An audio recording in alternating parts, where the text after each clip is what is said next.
We were determined to spare no time, no expense, to discover every practical idea that anyone had ever used throughout the ages for winning friends and influencing people.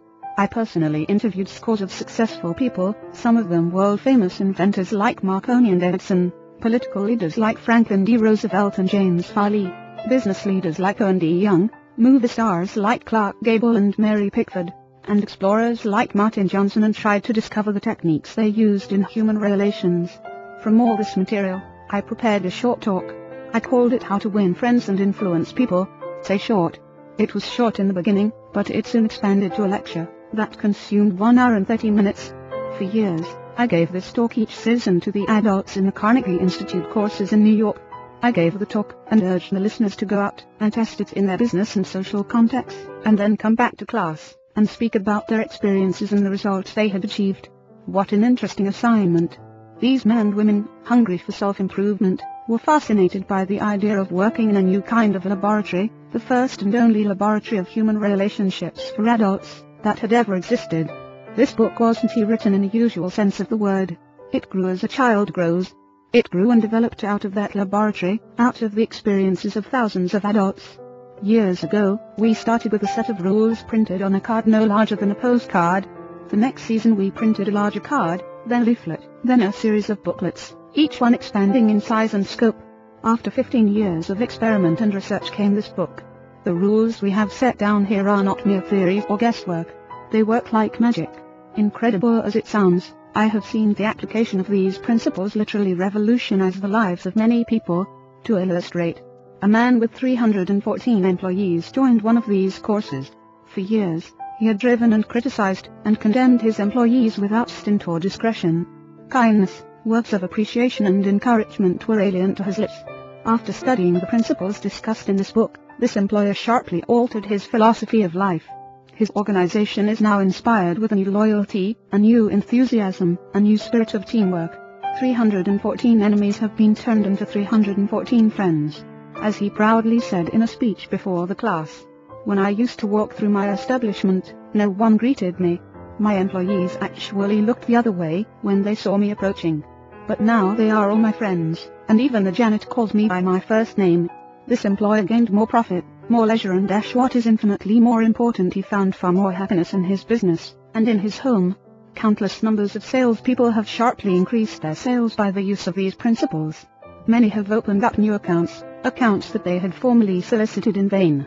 Executives have been given increased authority, increased pay. One executive reported a large increase in salary because he applied these truths.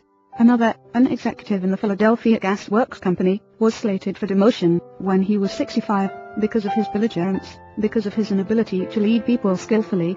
This training not only saved him from the demotion, but brought him a promotion with increased pay. On innumerable occasions, spouses attending the banquet given at the end of the course have told me that their homes have been much happier since their husbands or wives started this training. People are frequently astonished at the new results they achieve. It all seems like magic. In some cases, in their enthusiasm, they have telephoned me at my home on Sundays, because they couldn't wait 48 hours to report their achievements at the regular session of the course. One man was so stirred by a talk on these principles, that he sat far into the night discussing them with other members of the class. At 3 o'clock in the morning, the others went home.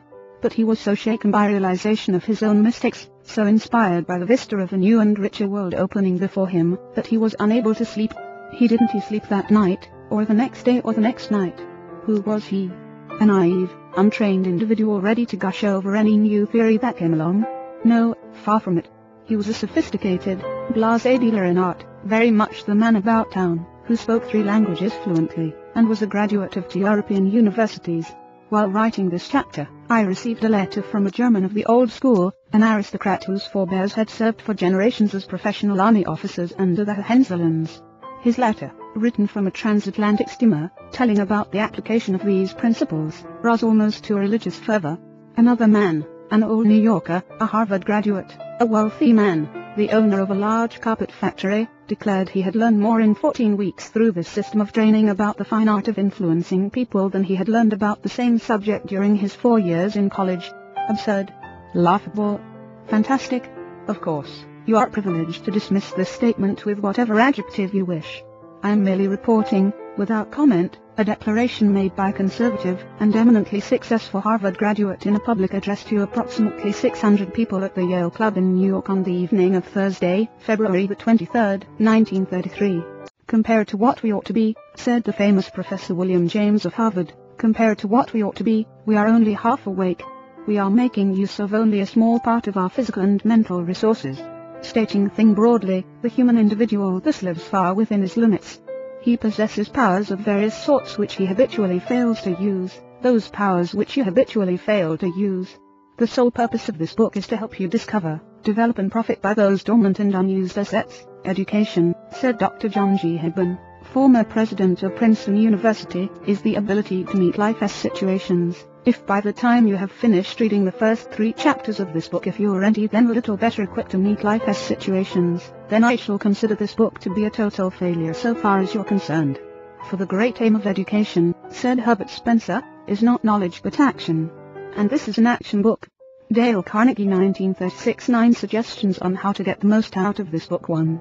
If you wish to get the most out of this book, there is one indispensable requirement, one essential infinitely more important than any rule or technique. Unless you have this one fundamental requisite, 1,000 rules on how to study will avail little, and if you do have this cardinal endowment, then you can achieve wonders without reading any suggestions for getting the most out of a book.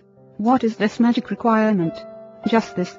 A deep, driving desire to learn, a vigorous determination to increase your ability to deal with people.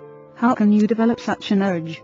By constantly reminding yourself how important these principles are to you.